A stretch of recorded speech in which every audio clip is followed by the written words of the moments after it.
Hello guys! Hello Aries! Welcome dito sa ating channel, Kapalaran 888. Welcome! Aries! Tingnan natin Aries ang June 2026 reading mo. Okay guys. The magic of the Helen. Caution, secrecy, wary. Aries! Mag-iingat ka, lalaking Aries. Sa lalaki muna tayo. Sa lalaking Aries, mag-iingat kayo sa pakikipagrelasyon.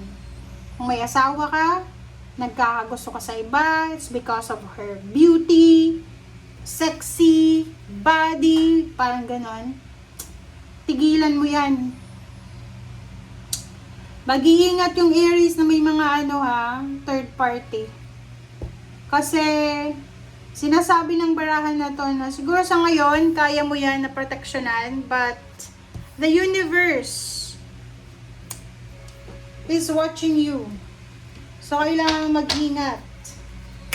Be careful.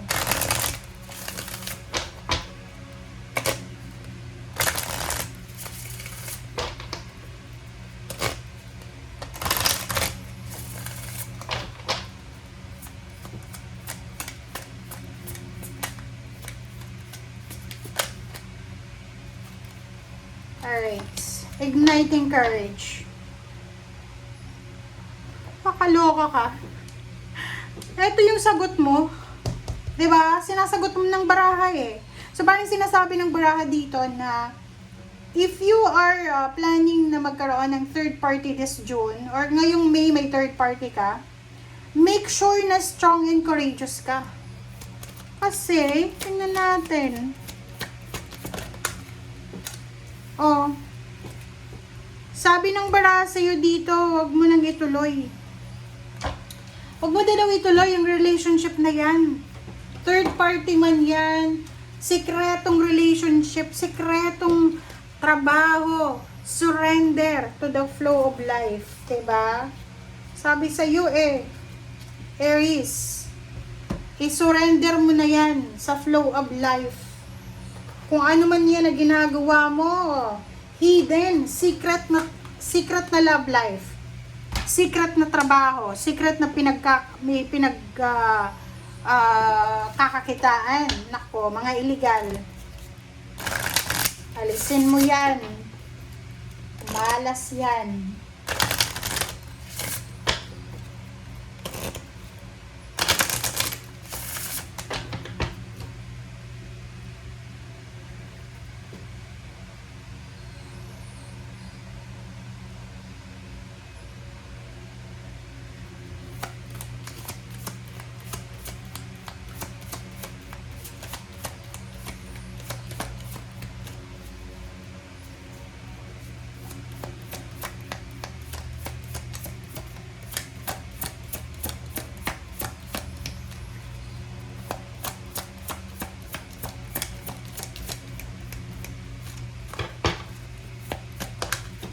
Okay, farm.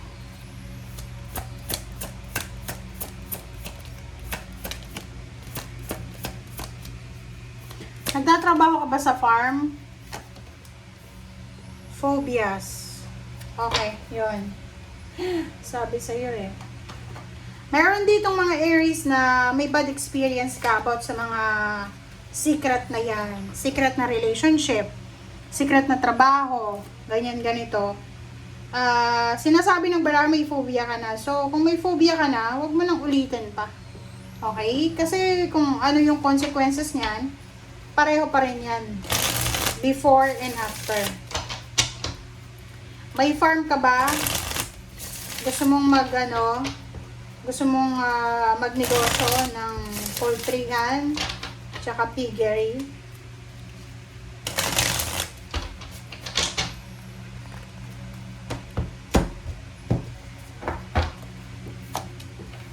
Alright, Aries, the Hermits, Hierophant, okay, 7 of Wands. Ang tatapang ng mga mukha ng barahang to. Hermit, Hierophant, 7 of Wands, Page of Wands.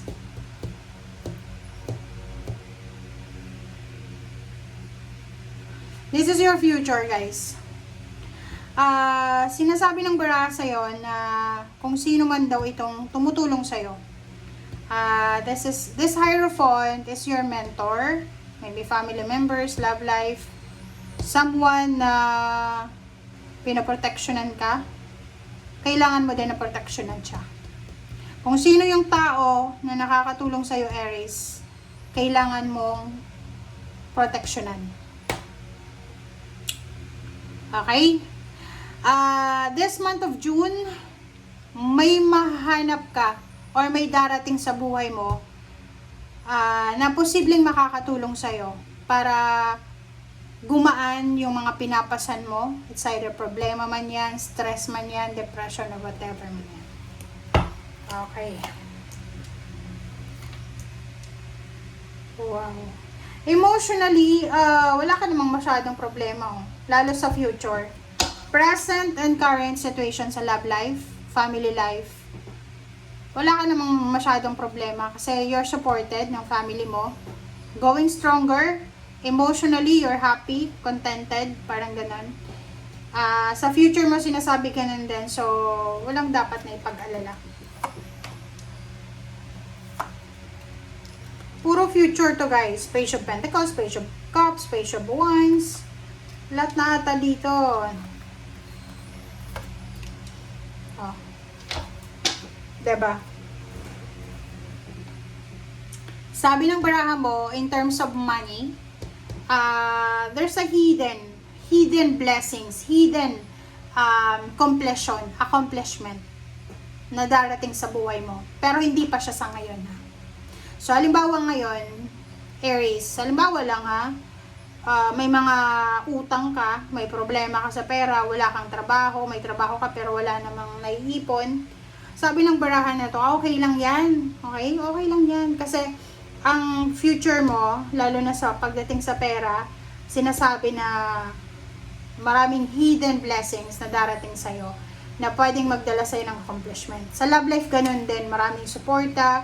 Sa trabaho, ganun din. So, you're lucky. You're lucky because may mga tao sa paligid mo na handa kang tulungan, damayan sa kung ano man na pangangailangan mo, financial, emotional, spiritual, or whatever man yan. Trabaho. Nakikita ko sa'yo dito na, yun, meron ditong Aries na siguro masyado kang busy. Busy ka, overtime, may mga part-time pa kayo, so, nakafocus ka dito sa trabaho. Focus ka sa trabaho, pero kailangan mo daw ng balance. So, ano yung ibig sabihin? Kung may trabaho ka, alam mo na pagod ka sa trabaho mo, kailangan mo magpahinga para mahanap mo yung balance. Pangalawa, mayroon dito sa inyo Aries na pagod na kayo sa trabahong ginagawa nyo. So, parang maghahanap ka ngayon ng bagong pwedeng trabaho na lilipatan mo. Another dito, sinasabi ng baraha sa'yo na posible na may iba sa inyo dyan na may trabaho na kayo pero hindi pa rin kayo kontento sa kung magkano yung kinikita nyo ngayon. Or siguro yun, may kinikita ka pero yung kinikita mo ay hindi siya, kumbaga, tawag doon, yung equivalent niya ay hindi pareho sa pagod na nararamdaman mo. Kumbaga, sobrang nakakapagod ng trabaho, pero lalo kung farm yan. Pero yung sweldo mo, hindi siya masyadong competitive. So, sabi ng justice dito na parang hindi naman ata fair. 'Di ba? Parang hindi naman ata fair na pagod ako sa trabaho, pero yung kinikita ako, ganun pa rin. Okay. Wow. So, nakikita ko dito, ang galing na ito, guys. Ang lahat ng mga Aries makaka-resonate dito. Napaka-competitive mo. Tingnan mo. May Aries dito na sobrang competitive ka para sa level up mo. Like, hindi ka papayag na hindi ka ma-promote, madagdagan ng sweldo. Hindi ka papayag na mapag-iwanan ka. Ito siya, oh. Talagang nasa 5 of Wands ka. Wala kang pakialam. Basta ang gusto mo is maging successful ka, makuha mo kung ano yung gusto mo. And last card natin, Six of Pentacles and the Chariot, di ba? Sabi ng para sa'yo, ngayong June, possible na makatanggap ka ng message from long distance, from international, or from other country, na posibleng mag-offer sa'yo ng trabaho or pwedeng love life. Okay? So, thank you guys for watching and see you again. Bye!